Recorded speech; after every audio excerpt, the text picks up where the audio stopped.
Good afternoon. It's Gabby. It's hard to believe October is almost over, where the time goes. But today I have two very exciting guests. One, Maria Capisalatro, isn't even in the restaurant business, but making a great product we not want to know about. And OLAV Peterson of Bittersweet is, of course, here because he's doing some fun things for Election Day that I'll be very glad to see it. In the meantime, say hi, everybody. Hello, I'm Olaf over at Bittersweet at 500 East Alameda, open for dinner service tonight, actually inside and outside. And we are also doing to-go service as well. So, Maria.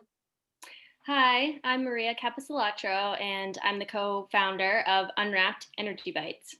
Okay, well, let's start there because I have tasted them, but tell us about Unwrapped energy bars. I just say Unwrapped. Yeah, we could just call them Unwrapped. So at Unwrapped, we make plant-based energy bites, and we package them in reusable packaging because a lot of landfill waste is made out of single-use packaging. It's a big issue right now. And we've been around for a little over 3 years. Oh, really? Okay. Go ahead. Okay, First of all, tell me, what gave you the idea to do this? So my partner, Tom Miner, it was actually his idea. When he was living in DC about 5-6 years ago, he was really into health and nutrition and eating a lot of energy bars. And he was also working in environmental consulting at the same time. So one day he looked down at his wastebasket at work and he saw all of these energy bar wrappers in there. And he wondered if there was an option that was recyclable or more sustainable. Because at that point, he felt like in one part of his life, he was helping the environment. And then in another part, he was just contributing to a big issue. So he started looking into it, and there really isn't any good recyclable option for wrappers. So he thought, why not put them in a container that's recyclable and reusable? So. Okay, well, there you have an idea. How did you know? What did you do to go from there? So 5 years ago, he moved out to Colorado, and he met me. And so it was actually a great, meeting because he's an environmental consulting and I'm a nutritionist. So we were kind of the perfect people to get together and start this business. And so, we worked a lot on recipes. They've definitely evolved. We actually redid our recipes a few months ago, just because we wanted to have a product that had more protein and more fiber, just for more sustained energy. so you're saying they're plant-based. Are they vegan then also? Yep. So they're vegan, no added sugar. We use vitamin and mineral rich dates as kind of our sweetener base. And then we have nut butters and seeds and that sort of thing in there, but no preservatives, no natural flavors, none of that funny business. We keep them in the fridge, and that allows us to, keep them fresh and then have a great texture as well. Okay. How did you are a nutritionist? Okay, because that would explain how you know what to put in. Yeah, and honestly, my mom is a great cook, and she taught me how to cook. Yes, she is. And I mean, more importantly, she really taught me the importance of, first you follow a recipe, then you taste something, and then how to, I guess, balance the different flavors, and then you make one small adjustment, make it again. And so learning that process from her was really helpful with this product. Because even though I am a nutritionist and I know a lot about ingredients, I'm not a food scientist or trained as a chef. So yeah, I credit a lot of what I've learned how to do from her. Well, good for you. So how did you put it together though? I mean, what did you decide to make it? Okay, you have like peanut butter, cinnamon roll I have here. I know there's a chocolate, something or other. Yeah, we also have a chocolate peanut butter and then a chocolate chip cookie dough flavor. I mean, really, we started with taste. So coming up with a flavor that we wanted to make, and cookie dough we've had around for a long time. That's actually our best-selling flavor because it is so nostalgic. I think a lot of people can associate with that, but we wanted to make it a little healthier. So we thought, okay, well, instead of chocolate chips, let's add in some cacao nibs, which can still have that nice chocolatey flavor without the added sugar. And from there, it's just been a lot of just trial and error. Our recipe right now has some almond butter in it, as well as some coconut flour and some squash seed. And we kind of knew what ingredients we wanted to use, what flavor we wanted to get, and then just had to kind of keep iterating until we got there. So Oh, are you doing a nut-free version at all, or do all of the versions have nuts in them? So all of our versions right now do have nuts in them. Well, our peanut butter flavors just have peanuts, so technically a legume. But yeah, that's for so right nice. now, we don't Okay. have one that's free of Can nuts. you all see this? Yes. Mhm. Okay, it comes in a package, because I didn't know all this when I saw it. Comes in a container like this. And then when you open it up, I'll give you a bite right now, Olive. Here, 6 of these, is it? 1, 2, 3, 4. Mhm. In a package. So each one, I don't even know how many calories it has, but is nutrition for energy. Go ahead. You Mhm. take it from there. Okay. Yeah, so the energy really comes from the combination of fat, fiber, and protein. Because if you eat something that's really heavy in sugar or carbs, which a lot of energy bars can be really heavy in carbs, it's just going to kind of bring your energy up and then bring you right back down.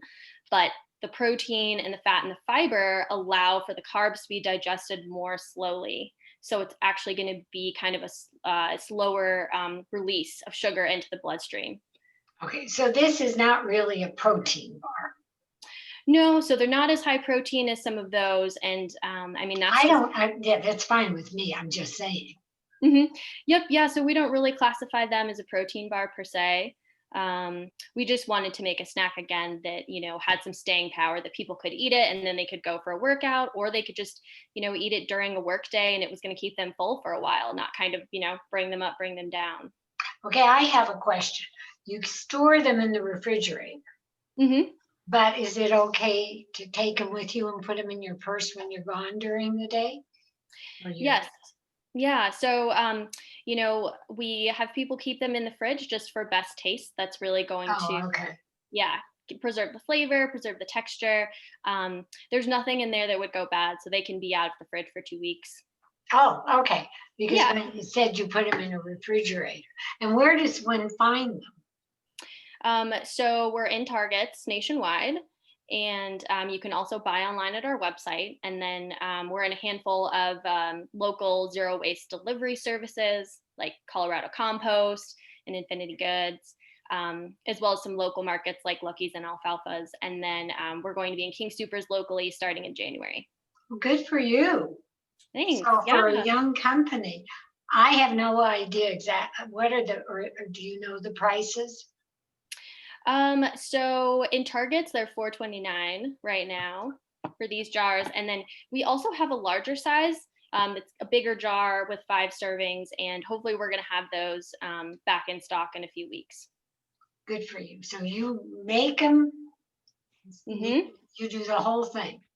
We do. Yep. We still are making all of the bites, which is great. It allows us to have a lot of control over product quality, makes it really easy to experiment with new flavors and adjust things as needed. So Can you make a jalapeno potato chip one? that sounds delicious. Well, I'm the savory girl. Oh, yeah. So yeah, I mean, for me, I like the peanut butter ones the best because they're the most savory, where everybody else argues with me. They go for the chocolate and everything else. For the sweet, yeah. Yeah, I'd love to make a savory flavor. Yeah, that's definitely something to think Okay, about. Olaf, you're the chef. Well, it's the thing that we've been actually playing with a lot in the restaurant. We've started this idea of sous vide cocktails, which we knew we had to come up with an idea with outdoor dining and it being snowing out that you got to keep warm somehow. And so the one thing we were playing a lot with right now is rum, butternut squash, rosemary, and molasses. So I mean, if you're going savory, that's kind of where I think you got to hit all seasons. That kind of, you know what I mean? That side of it. You get a little bit of that butternut squash, molasses, rosemary, because you're still. Don't put the rum in. No, I mean, but that's for, you know, I say after 5 o'clock, right? So Yeah, yeah, well, you can, there you have it. Unwrapped after 5. exactly. Why Right? not? Yeah. No, the whole idea of it sounds great. I didn't know that you guys were so widely distributed already. So that's awesome for you guys. Great for you.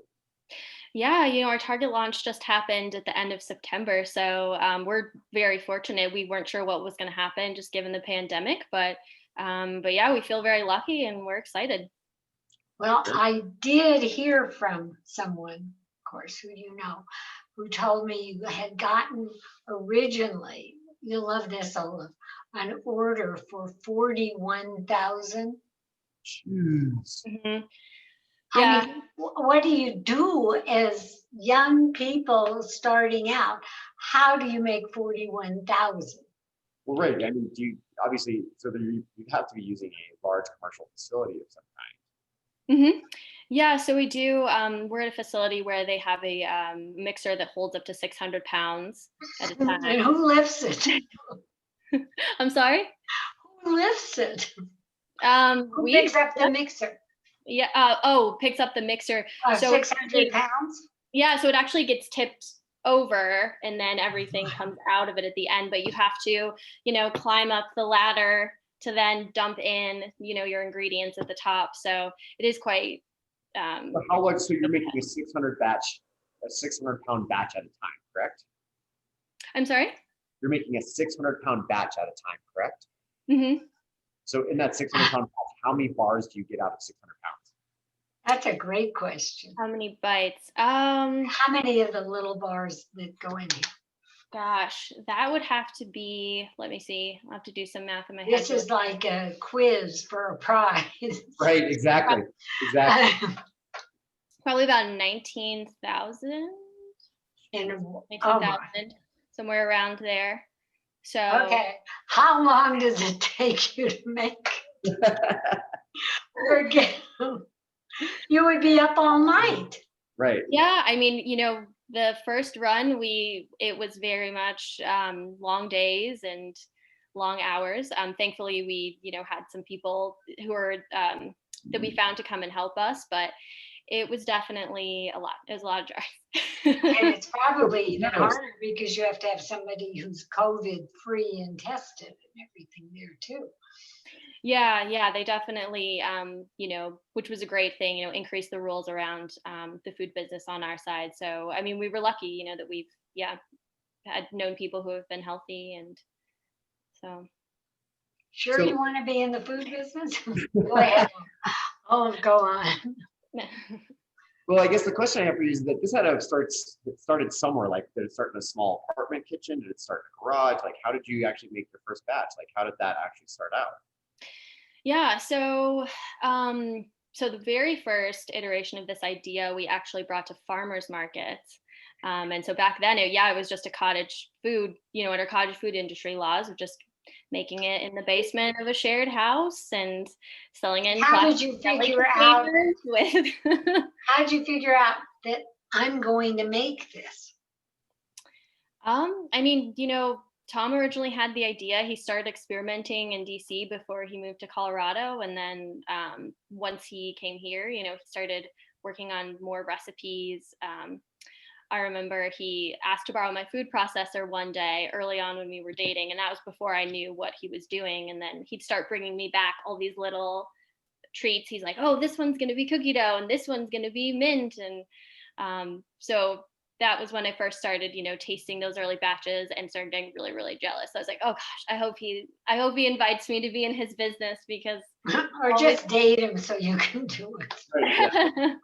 What I didn't know was the night that we met, he was probably recruiting, like, okay, who can I find here that's going to help me start this business? So I like to joke with him that, he only started talking to me or kept talking to me once he found out I was a nutritionist. That's okay. Sometimes that works out. You never know. But no, it's a great experiment that's really worked out. And then you had to find the right jar and marketing and all that as well. So good for you. Yeah, thank you. It's a lot of work. Yeah, it's been a lot of work, but it's been fun, and the pandemic was a great time too to take a step back and again, rework our recipes. We redid our packaging and our branding. So, yeah. Good for you. Okay, well, on another note, while we're still talking fun things to do, election is coming up, Olaf. Olaf It is. owns Bittersweet, chef owner. And I would have to say, even in this area, everybody's thinking outside of the box, and that was kind of our side of it. We always know that on election night, it's captivating, regardless which side of the coin you're on or which. But nothing like this year. Everybody wants to watch it. So I think you even see what used to be called election parties in restaurants where they get a big screen and everything else. Obviously, that's not happening today. Can't do that What we anymore. are doing is we're making sure that you get well fed, however, on election day. And so we are doing roasted chickens for to-go on election day. We won't have very many of them. I think we're only going to have about probably, I would say, a total of 12 to maybe 15 dinners. I hope you have more, because I have more than that who want to get them. You better get started. Well, then I will have it ready to go. We'll see how many we can actually get done.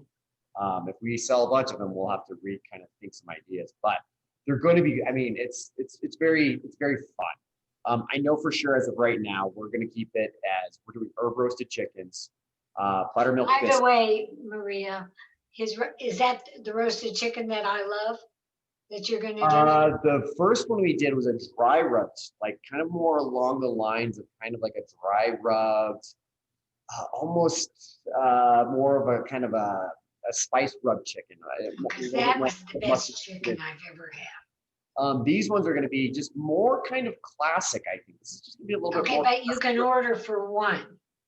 You can order for, no, I can only do for two. Oh, it's a whole chicken again? Yeah. Well, what happens if you want a red box and a blue box? Well, then I send you with two chickens.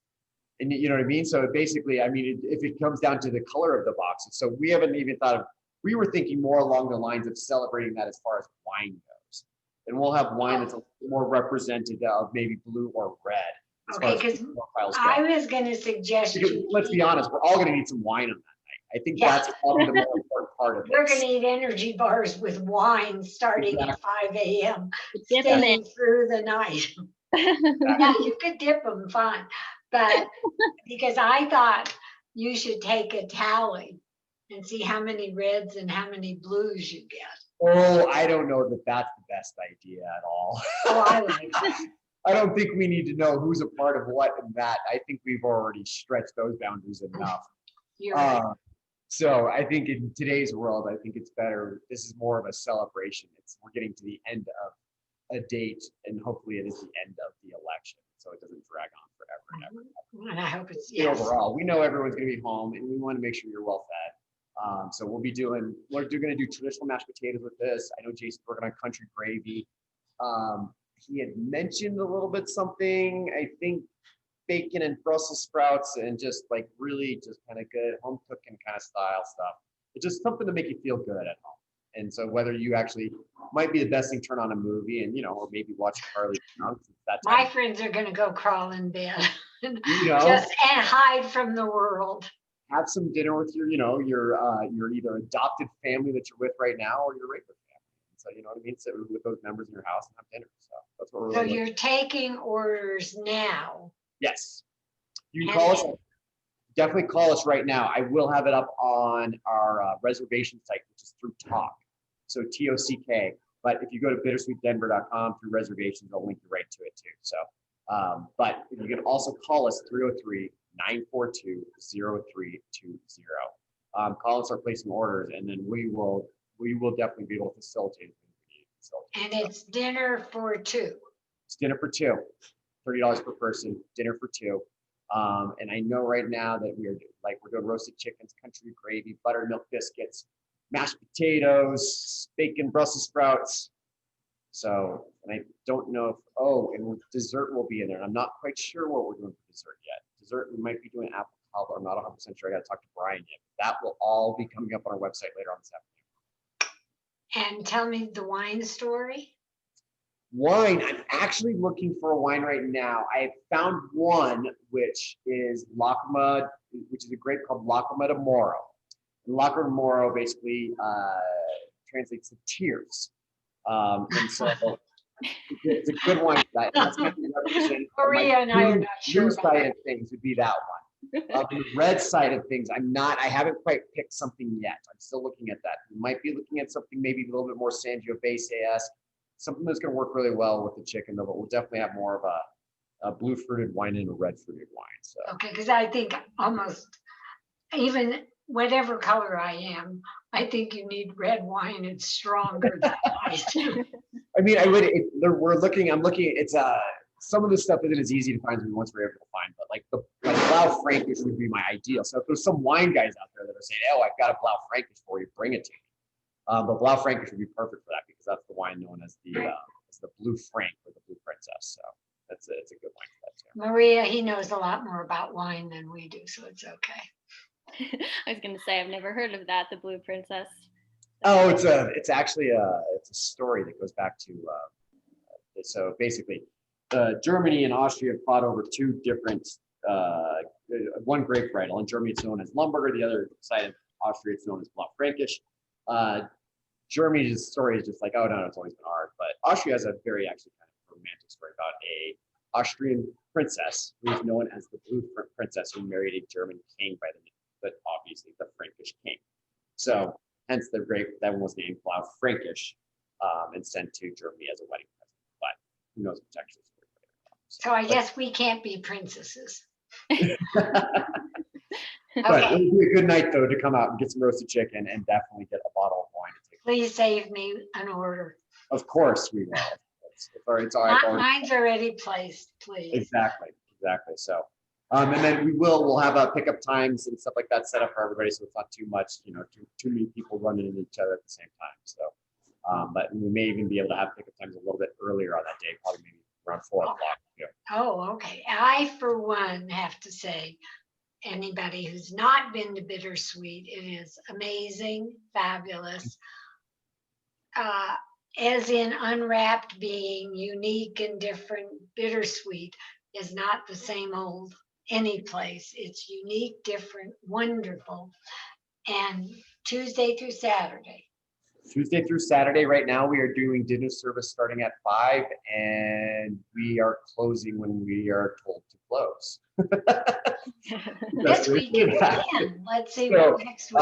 We are doing our best to navigate through that, and we just right now there's a lot of changing components right now that we have going on, and so we will continue doing dining as long as we can do it. If we have to close the inside, we can continue doing outside as long as weather helps, but we have heated every single table right now. So there's a patio heater sitting at every single table, and you will be warmer outside than you are inside. I'm sure. That was ventilation and everything else. And so we're all in our You sweaters. have your own heaters, but you're not enclosed, right? No, you're not enclosed. Well, my restaurant pal who doesn't live here, he told me, I got the lecture, and this wasn't my son, the warden. I have a son I call the warden because he tells me what to do, Maria. But he thinks those igloo and, little greenhouses are more dangerous because you're stuck inside with everybody. So we'll see. Look, everything changes every day, but Unwrapped is always there. Right. And we've had guests that were coming in July that really just, they wanted to sit inside no matter what. Like that was their preference. And so the great thing about being at Bittersweet is we kind of have the best of both worlds. If you want to be inside, you want ventilation, we have it. If you want to be outside in the heat and feel more safe there, then we have that too. And we did space everything really far out. And even with the new 25% restrictions, we're still. Yeah, but that's horrible for you. Come on. Well, it's, we live to fight another day, as they say. Yeah. And that's when we've just got to do what we can to make it through this. I mean, the big thing is right now is you've got to go support your restaurants. Like people that are at home, you have to go support. I agree. I don't care if it's me or or if it's my buddies down the street over on 6th Avenue, I don't care who it is, but you've got to go support your restaurants. I agree. Otherwise, Real right now. There's going to be places that are just, they are hanging on.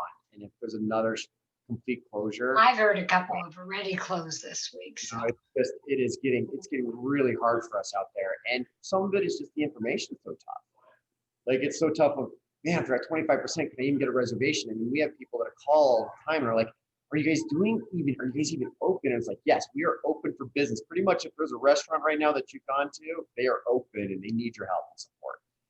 It's a big push right now. So that's the, overall, we'll make it through it together. And I know that, and that's kind of what the restaurant industry is always built on, pulling yourself up by the bootstraps. But boy, we will, it'll all come together for us in the end. But anyways, hey, come get some to go on. You know what, St. Maria, just excuse us. We are restaurant people and we are fighting for the survival of that. But before we go away, Unwrapped, tell us again where you can get it and give up your webpage where you can order it as well. And I can tell you they're really good. I eat them because I like them. I forgot about the energy. No, they do. They're just good. I'm really excited about them, actually. I'm going to look for them the next time I'm in, because you said they're coming to King Soopers. I don't go to a Target a whole lot right now, but I'm actually really excited about them. I want to check them out. Yeah, thank you. Yeah, so yeah, we'll be in King Soopers late January. That's going to be more of a local Colorado launch. But yeah, you can get them at Target nationwide. If you just go to the Target website and search for them, you can see which stores we're in, because we're not in all of them just yet. And then our website is eatunwrapped.com, and you can order them there. Good for you. Bittersweet, hours, phone number, blah, blah, blah. 500 East Alameda on the corner of Alameda and Pennsylvania. Phone number 303-942-0320.